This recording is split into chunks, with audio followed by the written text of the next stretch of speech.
Welcome, in front of me I have AirPods and I'm going to show you how to check the serial number of the AirPods. So we can do this in the three ways. The easiest one is just to grab your box and flip it, and as you can see, here it is, the serial number. The second one is just to pick your charging case, pull out the AirPod first, second, and now you can read it on the right side inside here. And the third, we have to connect the AirPods to our iPhone, so click on the connect. Now we can close this and go to the settings, enter the general.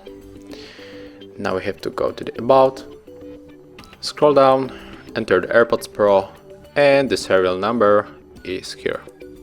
So yeah, this is how you check the serial number of your AirPods.